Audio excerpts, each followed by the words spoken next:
بسم الله الرحمن الرحيم الحمد لله نحمده ونستعينه ونستهديه ونستغفره ونعوذ بالله من شرور أنفسنا ومن سيئات أعمالنا من يهده الله فلا مضل له ومن يضلل فلا هادي له وأصلي وأسلم صلاة وسلاما يليقان بإمام الأنبياء وخاتم المرسلين محمد صلى الله عليه وعلى آله وسلم تسليما كثيرا صلي وسلم على محمد que tu sois musulman ou non musulman صلي وسلم على محمد paix, la paix s'il te plaît, que tu sois musulman ou pas musulman, la tolérance, la souplesse intellectuelle, la volonté de vivre ensemble, le vivre ensemble, respectueux et respectable, tolérant, souple, intelligent.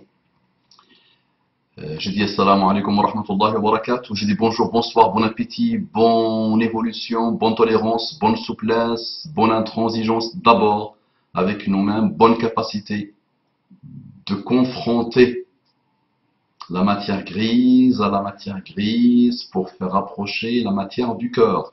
Bon, ce que vous voulez, mes frères et sœurs, partout dans le monde, qu'Allah vous accorde la guidée et ses délices. Je remarque que parfois je suis rapide, je mange les mots. Vous l'avez remarqué ou pas? De temps en temps, je ne sais pas ce qui m'arrive, je ne sais pas ce qui m'arrive, je mange les mots. Parfois, de temps en temps, j'ai l'envie de réécouter ce que je viens de raconter, et je me dis, là, c'est trop rapide, là, cette manière de faire. Donc, excusez-moi, rappelez-moi à l'ordre de temps en temps, s'il vous plaît, toutes vos critiques, vos remarques, vos suggestions sont et seront toujours les bienvenus, qu'Allah vous accorde, nous accorde la guidée et ses délices. Un frère, en humanité non musulman, qui aujourd'hui est dans une phase d'attaque, d'insolence, de moquerie, de méchanceté gratuite, qui a oublié son humanité, qui a oublié les bonnes choses qu'il a dans sa citoyenneté. Nous sommes de bons citoyens, nous avons une manière de nous comporter avec l'autre, quel qu'il soit, quelle que soit sa différence par rapport à nous. Je conseille à mes frères non musulmans, je conseille à mes frères musulmans d'adopter l'excellence du comportement. L'excellence du comportement. Ce que tu ne veux pas qu'on te fasse, ne le fais pas aux autres. D'accord? Et quand tu as une manière que tu aimes dans le comportement humain, essaye de l'adopter, sinon de la perfectionner pour l'appliquer à l'autre ou pour l'appliquer lors de ton comportement avec l'autre. Ce frère est venu sur la chaîne YouTube l'Oasis de l'excellence, que je conseille vivement de partager. Elle intéresse beaucoup de monde, alhamdulillah. Elle opère beaucoup de choses chez beaucoup de monde, musulmans et non musulmans.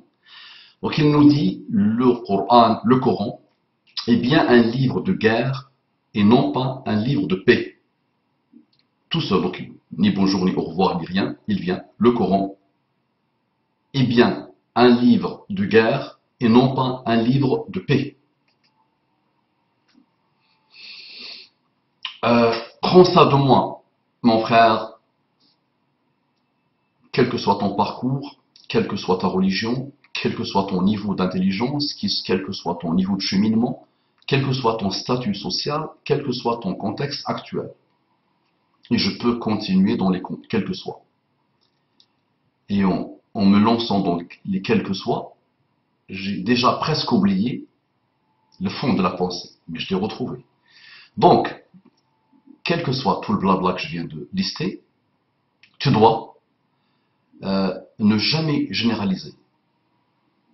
Jamais. Ne généralise jamais. N'applique pas un fantasme de ta pensée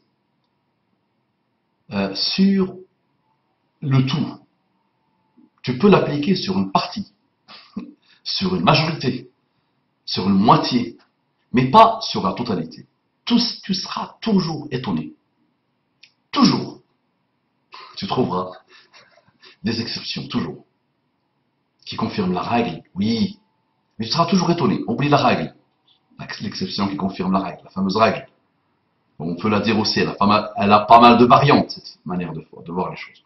Donc ne sois pas quelqu'un qui généralise. Donc là, tu viens de généraliser tu viens de lancer un jugement très puissant. Et moi, j'ai une question simple à te poser. As-tu lu le Coran? Voilà la question la plus simple, la plus belle. As-tu lu le Coran?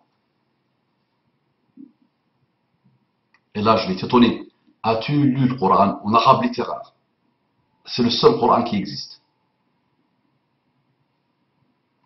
C'est la seule œuvre où même les pires ennemis disent majoritairement que c'est la seule œuvre humaine, la seule œuvre humaine, allez, humaine, rajoutez humaine, parce qu'on parle de ceux qui critiquent, qui est la même depuis 1400 ans. C'est la même. La Bible, tu as tellement de versions, tellement de différences. Le Coran est la seule œuvre humaine, parce qu'ils disent que Mohammed l'a inventé, qui est la même. Le Coran des 1400 ans est le même. Oui, tu vas me dire, mais il y a plusieurs qira'at. C'est un autre domaine, ça. Il y a plusieurs qira'at. Mohammed sallallahu alayhi wa sallam a lu, de manière parfois différente, des versets. Il y a des versets où il y a un tout petit peu de différence parfois. Un mot, une manière de lire un mot, une manière de vocaliser un mot, par exemple. D'accord? Donc, mais globalement, le même Coran que les Sahaba ont lu, c'est le même Coran que nous avons aujourd'hui. Maintenant, je pose la question, est-ce que tu l'as lu en arabe? Jamais, non. Est-ce que tu l'as lu en français? Est-ce que tu as lu son interprétation en français? Prends 2, 3 interprétations et lis-les d'abord. Après, fais-moi un échantillonnage, fais-moi un peu de statistiques. Combien le mot guerre est évoqué dans le Coran? Combien le mot paix est évoqué dans le Coran? Combien le déploiement dans la guerre est évoqué dans le Coran? Combien le combat, la combativité guerrière est évoquée dans le Coran? Fais ces analyses-là, et là tu seras un homme équitable et juste. Tu seras un homme équitable et juste. Non, le Coran n'est pas un livre de guerre. Si le Coran était un livre de guerre, et s'il nous demandait vraiment de faire la guerre, et de passer nos vies à faire la guerre, il n'y aurait pas eu un seul non-musulman sur terre. Mais Allah ne l'a pas voulu. Il n'y aurait pas eu un seul non-musulman sur terre si le Coran était un livre de guerre qui nous demande en continu de faire la guerre. Après, Habibi, le Coran n'est pas donné à n'importe qui juste pour le lire. Ce n'est pas n'importe qui peut connaître la plus belle chose de la vie juste de pouvoir ouvrir le Coran et de s'y intéresser. Ce n'est pas donné à n'importe qui. Juste le fait de lire une interprétation du Coran. Juste l'interprétation, ce n'est pas donné à n'importe qui. Il faut le mériter. J'espère que tu le mériteras un jour. J'espère que tu le mériteras un jour. Le Coran mérite de toi une attention particulière, totale, de chaque instant. Pourquoi? Parce que tu es encore dans la décadence. Tu as commis la pire des perversités que l'humanité a commis. C'est renier Allah subhanahu wa ta'ala, renier sa parole. La seule manifestation divine de la parole divine, la seule manifestation divine de la parole divine, d'accord? La seule manifestation de la parole divine qu'Allah subhanahu wa ta'ala a voulu préserver pour l'humanité s'appelle le Coran. Il n'y a pas autre chose qui est divine à 100%, mais qui a été préservé par Allah lui-même. Donc le Coran a été préservé par Allah lui-même, donc il ne peut pas être falsifié. Donc juste le fait de le lire n'est pas donné à n'importe qui. Imagine maintenant le lire en arabe littéral. Je vais te raconter une anecdote. Maurice Bucaille, donc en arabe on dit Maurice Bucaille, un médecin, chirurgien français, mort, qu'Allah l'agrée. Alayhi rahmatullah, il est mort il y a quelques années. Parmi les choses qui l'ont poussé à se reconvertir à l'islam, beaucoup de monde pense que la chose principale qui a poussé à sa reconversion à l'islam, c'est le fait qu'il a vu le corps de Pharaon. C'est une raison. Mais il y a une autre. À chaque fois, donc il avait fait un voyage en Arabie Saoudite, Et à chaque fois, il venait dire comme tu fais toi. Il venait faire comme tu fais toi. Voilà un verset, voilà ci, voilà Dieu ce qu'il dit, voilà ça, voilà votre Coran ce qu'il dit, voilà ci, voilà ça. Et l'Amir Faisal, le Malik Faisal, si ma mémoire est bonne, allez, rahmatullah, qu'Allah l'agrée, il lui a dit, regarde, apprends l'arabe, s'il te plaît. Il lui a donné un conseil qui ressemble à ça.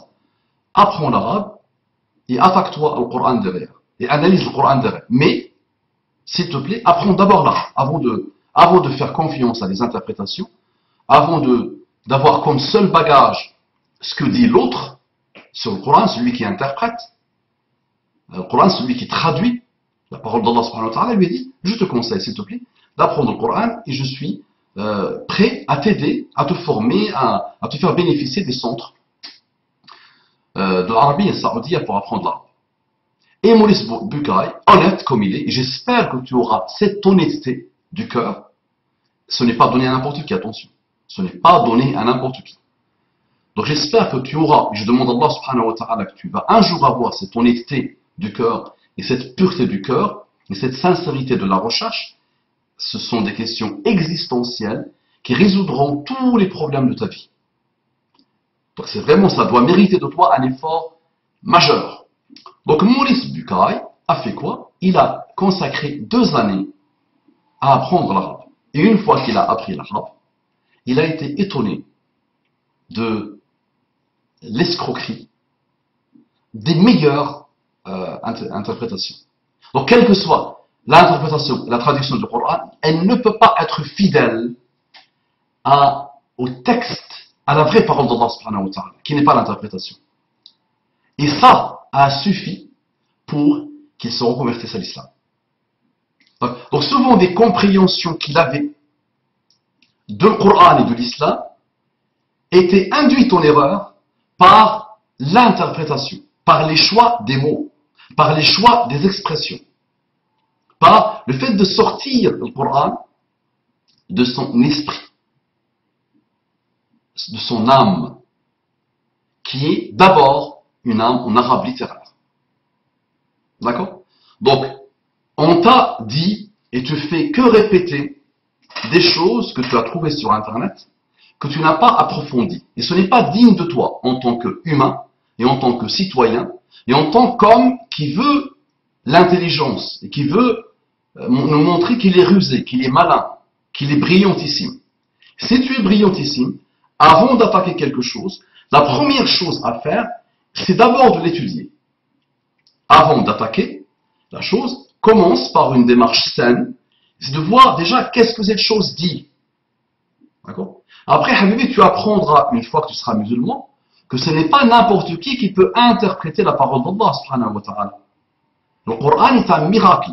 Crois-moi que je suis arabophone pur et dur, et qui est passionné par l'arabe littéraire, qui est vraiment passionné par l'arabe littéraire.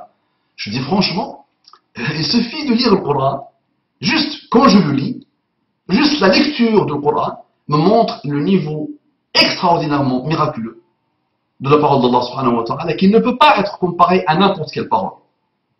Votre langue française a été encadrée, on a commencé à l'encadrer, à mettre en place la grammaire, ces choses-là, à l'époque de Napoléon.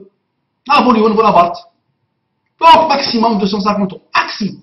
250 ans, 270 ans. Maximum. 250 et quelques années. Maximum. Habibi, la langue arabe atteint le summum du summum et aucune langue n'a existé avant, vraiment n'a commencé à être encadrée, à border. Aucune. Il n'y a pas une langue qui a eu cette richesse-là avant 300 ans, 400 ans. Même la langue de Shakespeare. Tu prends la langue de Shakespeare il y a 100 ans, c'est pas la même qu'il y a 300 ans. Et il n'a pas été cadré, bordé, elle n'a pas été normée, avant 300 ans, 400 ans maximum. La langue du Coran, Habibi, elle est extraordinairement étonnante et merveilleuse. Et ça a commencé il y a plus de 1600 ans, 1700 ans, 1800 ans. Elle a été bordée il y a plus de, presque de millénaires. Bordée, vraiment, bordée. Normée. elle atteint un niveau d'élégance, un niveau d'éloquence, un niveau de brio inégalé. Donc ça, c'est juste la langue qu'Allah a choisie pour le Coran. Imagine le Coran lui-même. Et il est édifiant, subhanallah. Donc lance-toi. Salam alaikum wa rahmatullahi wa barakatuh. Bonne journée, bonne soirée, mon frère non musulman qui vient attaquer.